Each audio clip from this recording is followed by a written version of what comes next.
Magandang araw mga boss, dito na tayo sa last part ng problema nga ni customer. Pag napadaan siya sa lubak-lubak, meron itong lagutukan sa ilalim. Tapos habang nasa biyahe, nakakarinig naman daw siya ng parang may nagagrind dito sa gulong at yung arangkada niya, pigil. Bukod doon, malalim itong brake pedal niya. Daming problema, no? Sige sir, start mo ulit. Tapos ipapalagay ko yan sa drive para malaman ko kung meron pa itong ugong nalalabas. Tamo, luwag mo. Kung makikita niyo mga boss, hindi nakapit yung preno niya. Kanina, skip. Skip. Ikit na. Sige, lagay drive.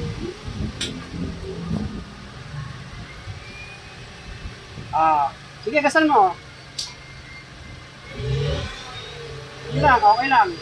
Ayan mga boss, kahit mabilis na yung ikot ng gulong, wala na siyang lumalabas na ugong. Yan. Gano'n siya, siyempre, ito mo. Lapit ko itong camera mga boss para malaman natin kung may ugong Hindi, okay lang. O di ba mga boss, wala na siyang ugong. Preno! Bitaw preno. Lagay mo sa neutral. Teka, preno ko muna. Tsaka ako ngayon ikutin itong gulong na hindi nakakapit itong preno niya. Ito sa preno. Diba? Luwag mo.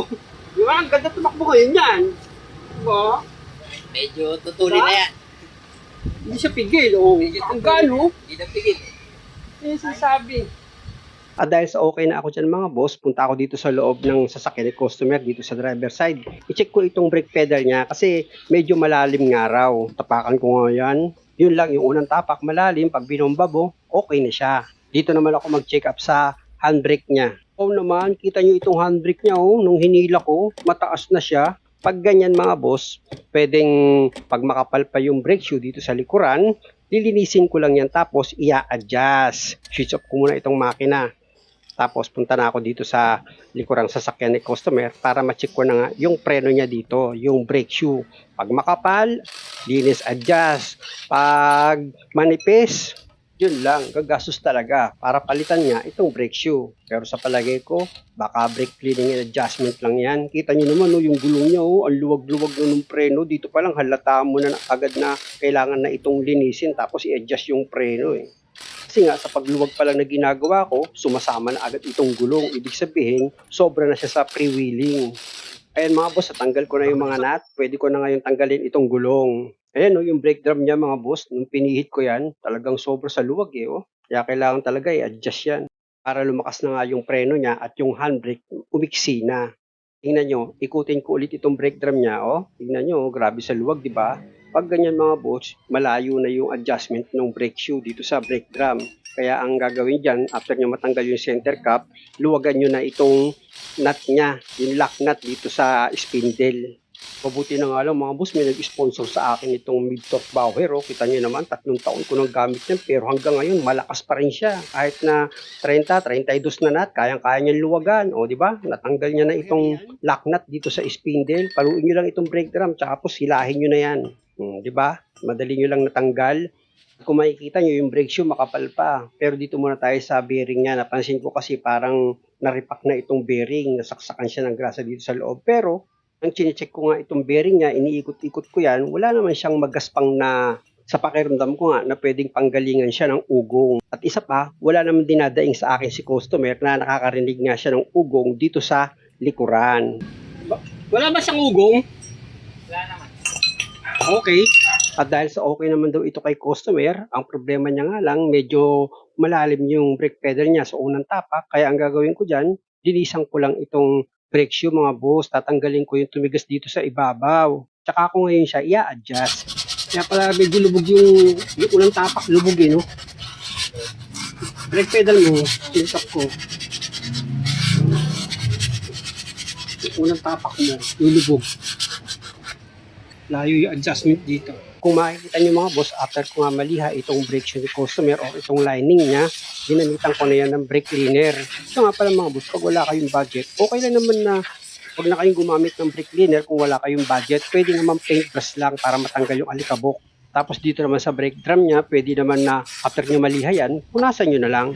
Ayaw ko kasing isipin yung mga boss na pag walang brake cleaner, hindi pwedeng maglinis ng preno. Pwede, kahit na wala kang brake cleaner. Kahit nga liha lang, tapos paintbrush ang gamitin mo, tapos meron kang flat screw pang adjust, pwede na yun. Malilinis mo na yung preno mo, tapos ma-adjust mo siya. Gaya nito mga boss, nalinis ko na itong preno, kaya pwede na akong mag-adjust dito sa brake adjuster niya. Pag pinihit nyo naman ito mga boss, paangat. Ayan para makapag-adjust kayo, para bumuka itong brake shoe. Gaya nga ng lagi kong sinasabi, pag nag-adjust kayo, huwag naman sobra-sobra sa higpit. Dapat itong brake drum niya, pag inilagay nyo yan, naiikot nyo. Importante kasi dapat freewheeling yan. Huwag masyadong kapit na kapit para hindi siya magkaroon ng paninikit dito sa preno mo. Tandaan nyo mga boss, pag medyo mahigpit nilagay itong brake drum, hindi ibig sabihin sobra yung pagkaka-adjust nyo. Pwedeng wala lang sa sentro yan, gaya ng nangyayari sa akin na hindi ko siya may ipasok. Wala lang sa sentro itong spindle, papasok nga dito sa bearing. Pero may isisentro ko rin yan, syempre naman. O yan na mga boss, kung makikita nyo. Pag pumasok yan, ikutin mo ngayon itong brake drum mo. Dapat ganyan, hindi siya masyadong kapit. Ayan mga boss, nakita nyo naman, dinahandahan ko na yung pagkabit nitong brake drum niya. Para pag kayo mag-DIY ng sasakyan nyo, hindi kayo mahirapan. Gayahin nyo lang kung paano ko yung ginawa. At pag okay na, ilagay mo na itong lock nut niya dito sa spindle. Tapos gamit ka na ngayon ng socket wrench mo, number 30, para ma-final mo na nga yung higpit. Na after mo mahigpitan itong lock nut niya dito sa spindle, ikutin mo ulit itong brake drum para sigurado ka na hindi kapit yung pagkaka-adjust mo. Ayan di ba? Dapat ganyan freewheeling. Pinapakiramdaman ko yung bearing dyan mga busi, kaya ako iniikot. Kaya lang wala naman akong marinig na ugong or ingay dito sa bearing niya. At dahil nga sa okay naman, wala naman akong nakitang problema dito sa bearing niya. Gamit ulit yung socket wrench sa number 30. Siyempre, i-check ko ulit yung higpit niyan. Ayan mga boss. Ganda na kasi yung sigurado. Para sa bandang huli, wala kayong maging problema. Ilagay ko na itong center cap niya mga bossi. Papaluin nyo lang naman yan At para sigurado kang maganda yung pagkakalapat niyan, yung gilid niyan, sinsilin nyo, ayan kung makikita nyo, ibaon nyo maigi, yung cup niya. Kagaya nga ng sinabi ko, dapat maayos yung pagkakalapat nitong cup dito sa brake drum mo. Na pag okay na yung pagkakalagay mo ng cup, i-check mo ulit yung ikot ng brake drum. Hindi naman masama yung mag-check ka ng 3 beses sa paggawa Ang tawag doon, paninigurado lang para hindi ka magkamali. At kung sa palagay mo, okay na yung pagkakagawa mo, pwede mo na ngayon ilagay itong gulong. Siyempre, yung mga nut niyan, siguraduhin mo maayos yung pagkakahigpit mo. Tapos, ikutin mo ulit itong gulong mo. Yan ay yung final na pag-check up mo na hindi nga kapit yung pagkaka-adjust mo ng preno. Tapos, lilipat ka naman ngayon dito sa kabilang side. Pag nag-adjust ka kasi ng preno, lalo na dito sa likuran, dapat pares mo silang bubuksan. At yung pagkaka-adjust mo ng preno, dapat balanse. Hindi pwedeng sa kabilang side, mahigpit ang pagkaka-adjust mo, tapos dito maluwag. Hindi pwede yung ganon. Hindi mo man ma-perfect yung pagkaka-adjust, basta importante, pares silang naiikot mo yung gulong. Kita nyo yung preno nito mga boss, kaya pala talagang malalim na pag inapakan mo, talagang freewheeling na itong gulong niya sa brake drum nakakabit yan di ibig sabihin, malayo na talaga yung adjustment ng brake shoe dito sa brake drum. Sa pagtanggal niyan mga boss, same procedure sikwatin nyo lang yan ng flat screw, kaya pukin nyo, pwede yun, para matanggal yung center cap niya. Tapos gamit ka ulit ng socket wrench sa number 30 para maluwagan mo nga itong lock nut niya dito sa spindle. Nang sa ganun, mahugot mo itong brake drum niya. Isang nut lang naman nakalagay dyan, matatanggal mo na itong brake drum At kung makikita nyo yung brake shoe, di ba, makapal pa. Kaya ang gagawin nyo dyan mga boss, same procedure, linisan nyo lang itong brake drum niya. Yan, gamit ka ng liha.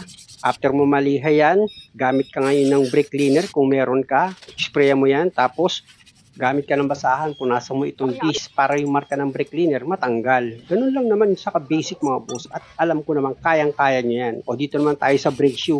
Same procedure ulit.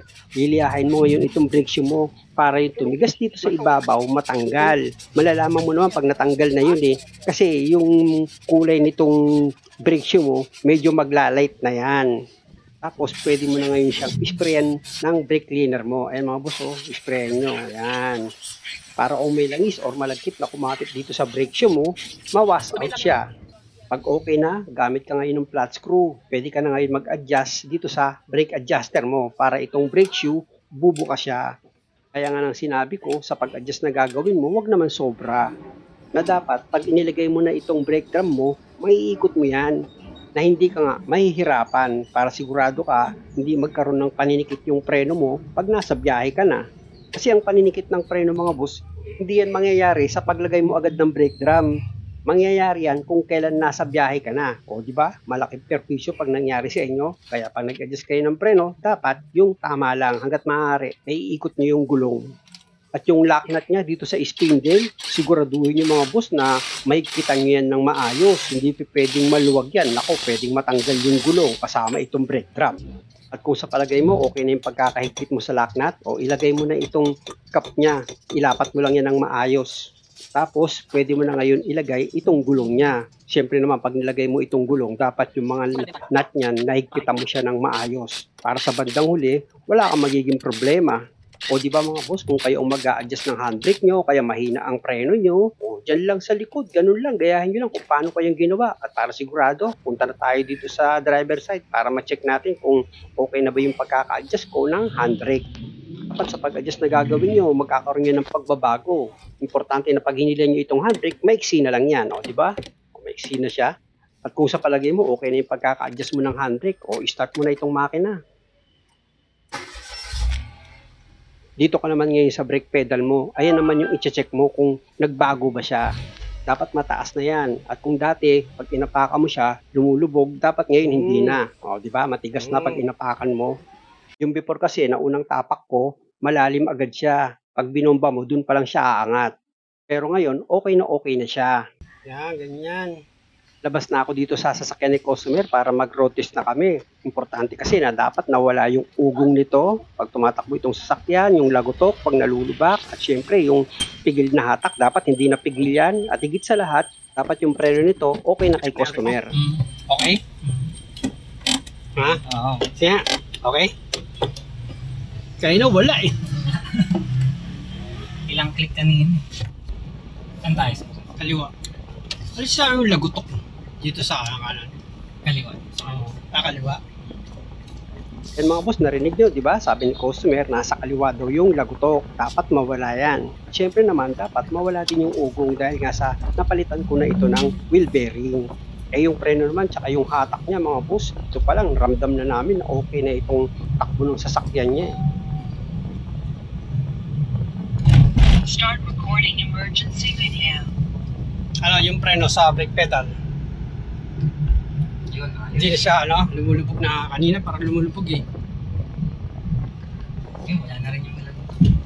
Wala na yung lagutok, wala na. Ano naman?